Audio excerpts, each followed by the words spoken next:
Laser. Khi mà được một cái tác giả của bài báo này đề cập tới cái laser xung vàng này thì diễn giả này cũng nói là cái laser này nó cũ rồi, thì tại sao mình lại phải là đi market, đi tiếp thị nó làm gì nữa. Thì thật sự là sau đó thì cô này mới học được bài học là khi mà dùng laser để mà trị nám thì chúng ta nên dùng cái laser nào mà nó nhẹ thôi. Okay, I'll explain more about what I mean by a mild laser in a short while, okay? So the dual yellow laser is the probably only laser made in Australia, okay? Now they have the FDA, TGA, CE, KFDA approvals. Ở cái laser này thì chỉ được sản xuất ở Úc thôi, và nó đã được FDA, TGA và CA thông qua rồi. Okay, so this is the company who makes the laser, and it is based in South Australia, Adelaide. Northcell là cái công ty sản xuất laser này, và nó trụ sở của nó ở Brisbane ở miền Nam Úc. Now, if you ask me, I've seen so many laser companies in the world. Okay, are they really a true laser maker? I can tell you no, they are actually a gas maker. Gas, G-A-S, gas. Okay. Cái thật sự đây không phải là công ty chuyên sản xuất laser, mà nó là chuyên sản xuất khí ga ha. Okay, they are the only people who can manufacture and make the copper bromide laser, okay, in a tube and stabilize this gas. Đây là cái công ty duy nhất có thể sản xuất cái khí ga này, và cũng như là tạo ra cái hỗn hợp đồng bromide ở trong một cái ống, và giữ cho nó hoạt động để có thể sản xuất ra laser. Okay, so back to the doctor's question earlier, okay? Most lasers are built having a flash lamp, a solid state laser, that means you have an Nd:YAG or KTP. The flash lamp flashes the lamp, goes through the solid state laser and blasts it out in one shot. Sorry, it's really hard. Thì thật sự là các máy laser thì nó cũng có cấu tạo là có một cái flash lamp, một cái gọi là cái solid laser, giống như một cái viên đá hay một cái gì đó, thì khi mà cái flash lamp nó bật lên thì nó chiếu ánh sáng vào cái viên đó, và từ đó nó phát ra một cái xung laser. Okay, but okay, the dual yellow laser is completely different. Okay, why is completely different? Because it's a gas state. Okay, so when this vapor is heated, the gas comes out and it's a 578 wavelength. Okay, now but the gas, it doesn't shoot out in one shot. It shoots out in pulses. Okay, and it goes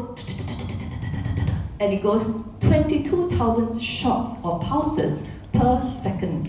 Okay, so by delivering small gas shots in such a short time, it can go up to a peak power of 3 kilowatts. Thì cái laser này thì cái cơ chế hoạt động nó không có giống những cái laser khác, mà nó có một cái hỗn hợp khí ga, và khi chúng ta cung cấp năng lượng cho hỗn hợp khí ga này thì nó sẽ phát ra rất là nhiều cái xung liên tục và phát ra mọi hướng khác nhau, và cái tần số có thể lên tới 22.000 xung trong một giây. Okay, so every time we treat with the dual yellow laser, we are actually delivering 22 pulses, small little tiny pulses per second. Okay, now why is this important? Think about it. Okay, when we use a pulse dye laser, I think Dr. Chun, one of the very early users of lasers in Vietnam, has used it. You will see that it shoots out. So if you have a vascular here, I use a pulse dye, it shoots everything in one shot. Okay, and then I get purpura, and I break the vessel. What happens inside that vessel, the skin, is a lot of damage in the surrounding. Okay. Khi chúng ta sử dụng một cái laser mạch máu khác là cái laser pulse dye laser, thì đó là một cái laser xung dài mà nó chỉ bắn đúng một xung vào cái sang thương mạch máu thôi, và cái endpoint của nó sẽ là những cái ban xuất huyết và tổn thương cả những cái vùng mô xung quanh mạch máu luôn. Okay, so when I met Professor Kim told me this is not what you want, although we want to remove VEGF, right? But we cannot do this aggressive for melasma. Okay, so he said the only laser that can do a train of pulse is the dual yellow laser. Khi diễn giả gặp cái tác giả Kim, là tác giả của báo hồi nãy thì ông nói là không thể nào dùng cái pulse dye laser để mà điều trị cái nám má được, tại vì nó quá mạnh đi, mà cái laser này là cái laser duy nhất có thể điều trị được cái nám má. Okay, so when you deliver 22 pulses per second, right, and hit a 3 kilowatt energy, okay, when you have a telangiectasia, you're actually doing this. It collapses the area without the surrounding being injured. Okay? By this, you don't accelerate the VEGF because you don't want to cause damage. Damage equals to more melasma.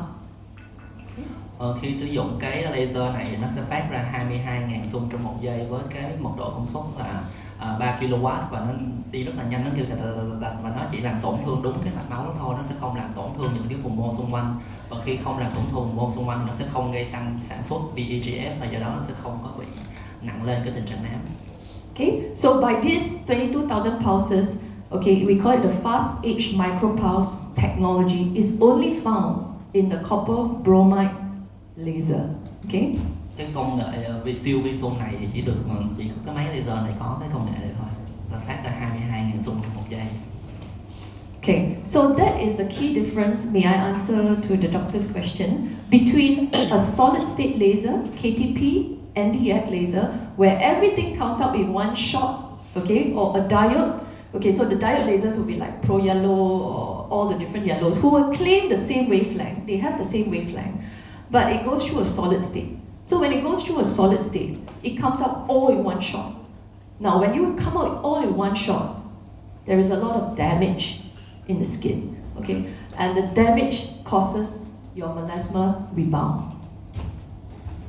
Thì khi sử dụng những cái laser truyền thống khác như là laser diode hay là laser KTP thì mặc dù nó cũng có chung một cái bước sóng là một màu vàng, nhưng mà thực sự là khi nó đi qua cái solid state là đi qua một cái viên đá thì nó chỉ đi ra đúng có một xung thôi và nó gây tổn thương rất là nhiều cho sang thương nám má và nó có thể làm cho nám nó nặng hơn.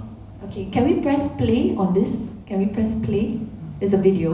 Yeah, just press play. You just touch the picture and press play. The dermis, targeting VEGF, using 3 kilowatts without damaging the skin. The key is the delivery. Okay, so this is basically what the dual yellow does. Okay, it delivers in small, tiny trains of pulses. Okay, totally different from any vascular laser you can find in the market. So that's why we call the dual yellow the gold standards of melasma management, because it's probably the only laser that has a fully published journal in the dermatology that delivers for melasma management. Thì đây là cái hình ảnh minh họa của cái laser vàng này, mọi người thấy là nó sẽ phát ra một chuỗi xung liên tục rất là nhẹ và chỉ tác động đúng vào cái mạch máu thôi, và đó là lý do vì sao cái laser này được coi là tiêu chuẩn vàng trong điều trị nám má. Và không những vậy, cái hiệu quả điều trị nám má của laser này đã được publish trên những cái tạp chí lớn trong ngành da liễu. Okay. So it might not be the best laser when you have a port wine stain or a big vascular condition because it's mild. Okay, but it is a very good laser when it is managing melasma. Thì cái laser này thì nó không phù hợp để điều trị những cái u mạch lớn hoặc là những cái port wine stain, những cái bớt rượu vang, nhưng mà nó rất phù hợp để trong điều trị nám má. Okay, so this is I hope everybody understand the difference between the yellow laser as a vascular family and the many different vascular lasers you have in the market. So the only vascular laser is for gas, using copper bromide is yellow laser. The rest in the market, yes, it can be the same wavelength, it can be 578, but it is delivered through a solid state laser like a diode, a KTP, or other purpose.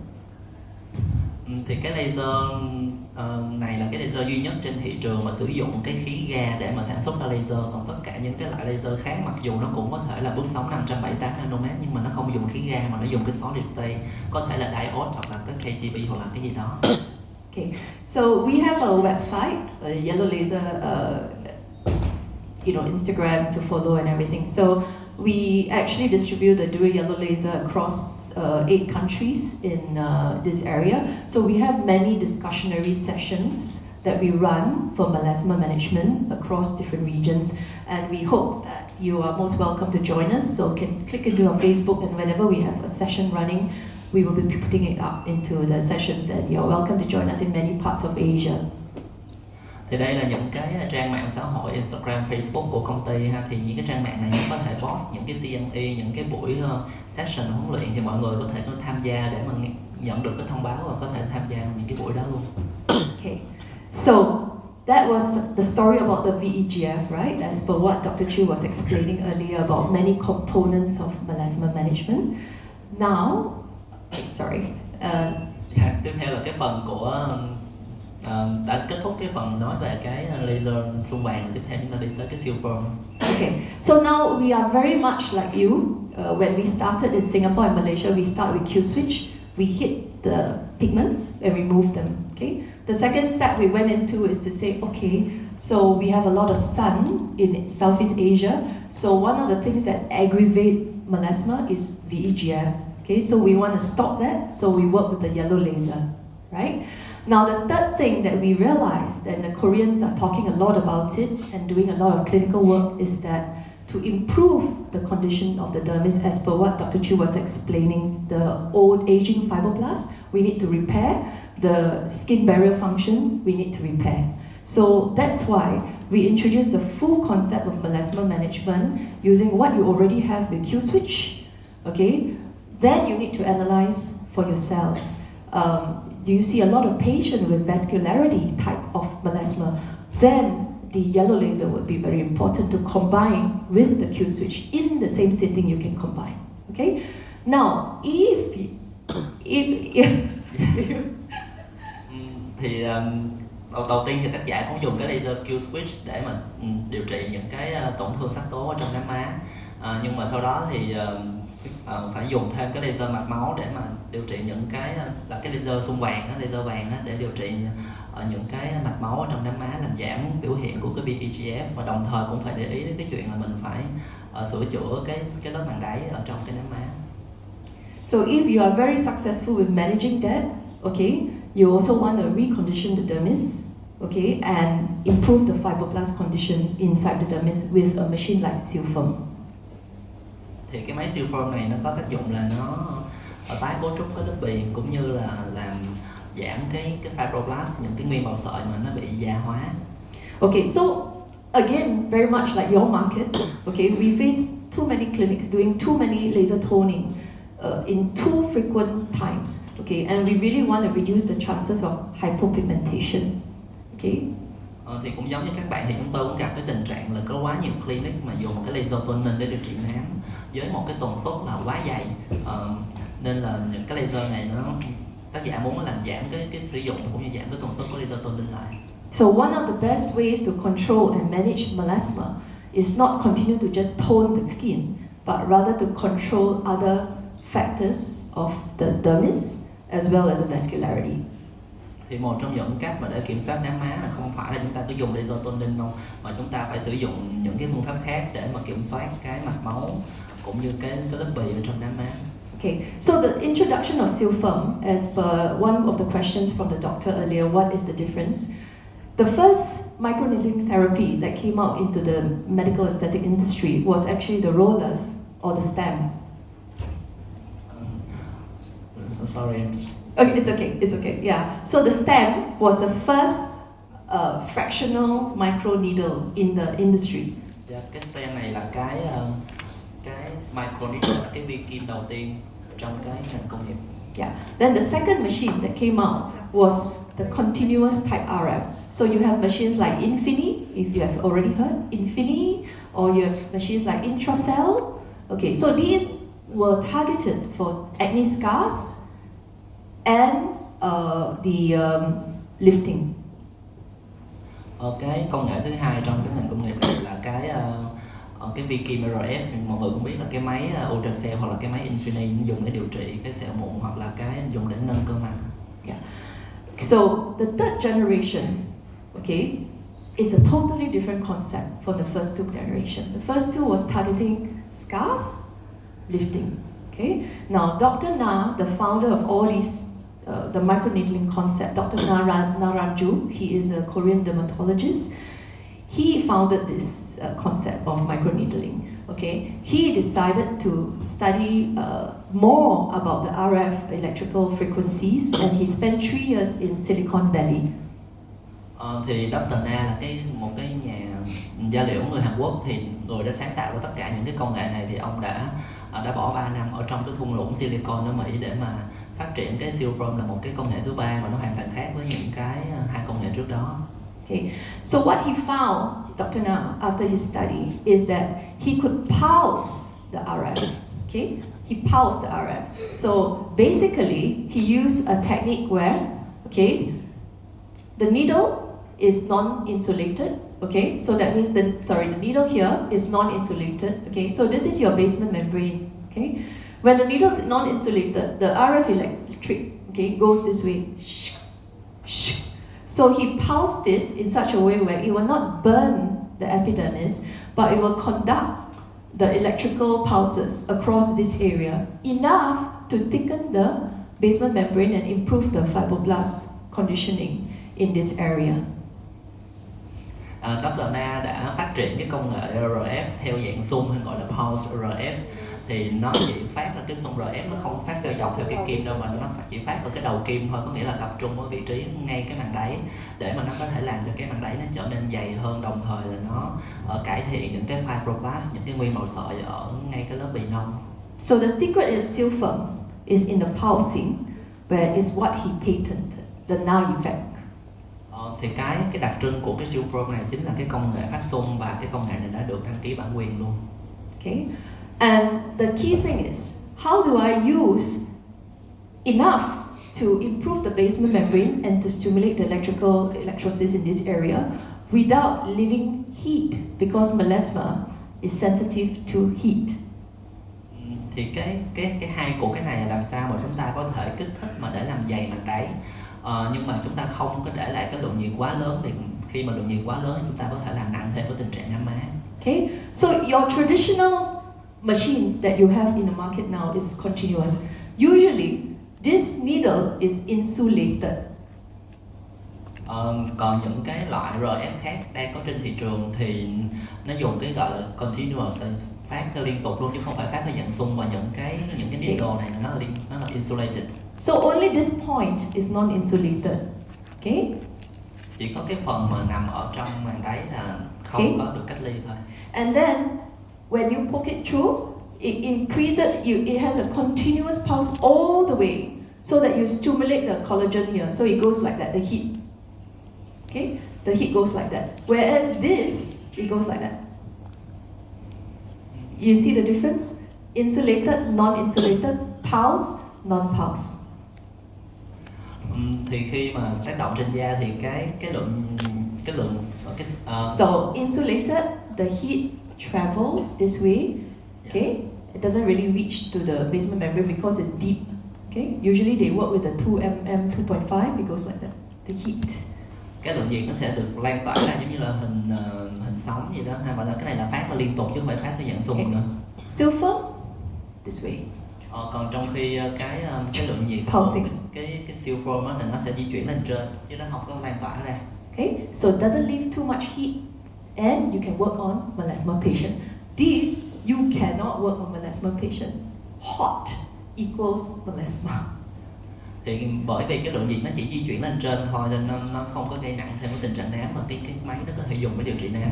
Còn những cái công nghệ khác thì không thể nào dùng điều trị nám được, tại vì nhiệt nó tỏa ra quá nhiều mà nó có thể làm nặng thêm tình trạng nám. Okay, any question about that? Maybe we can ask them if they can understand. Mọi người có cái chỗ nào không hiểu không thì hỏi để tác giả giải thích lại, tại vì nó cũng hơi rối. Did I answer to the question I think you asked earlier? It's okay? Hồi nãy anh có hỏi cái RF với lại cái display gì đó, anh có hiểu chưa? Yeah. Yeah, I think he gets it. Okay, so I can move on. Okay, so basically the objective of Silfirm is that we don't want to kill any cells. We don't want to overheat any cells. Okay, there is a therapeutic window that is enough to just stimulate. We want to stimulate. We do not want to destroy. Thì cái máy Silfirm này mục tiêu của nó là không phải là để tiêu diệt tất cả, hay tiêu diệt bất kỳ tế bào nào cả, mà cái mục tiêu của nó chính là stimulate, tức là chỉ là kích thích thôi chứ không phải là phá hủy. So this is how the machine looks like. It's very simple. I think Dr. Chu will do a demonstration later. Okay, so I hope I've explained the two machines and why we think it's very unique compared to many of the devices that you see in the market, okay, and why they were targeted and positioned for melasma management, and why they are suitable for those experiences. Thì tác giả nói là tác giả hy vọng là tác giả đã giải thích tại sao cái sự đặc trưng của hai cái máy này và tại sao nó khác với tất cả những cái máy khác đang có trên thị trường hiện nay, cũng như là cái ứng dụng của hai cái máy này trong điều trị nám má.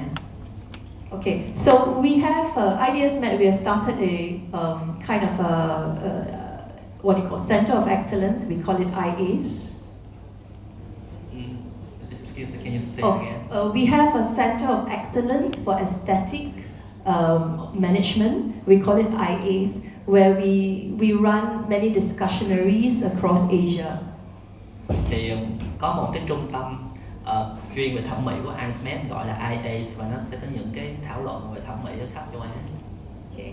So we run every year many workshops and conferences. So this is just like how many workshops we run last year. And these are some of the workshops that we run. And you are very, very welcome to join us. Okay, and please keep informed. And we hope to share experiences across all across Asia, because we are managing a difficult skin type, the Asian skin type. And we hope to see more Vietnamese doctors and next time in future have a lot of sharing and giving us experiences together with us. Okay, thank you very much.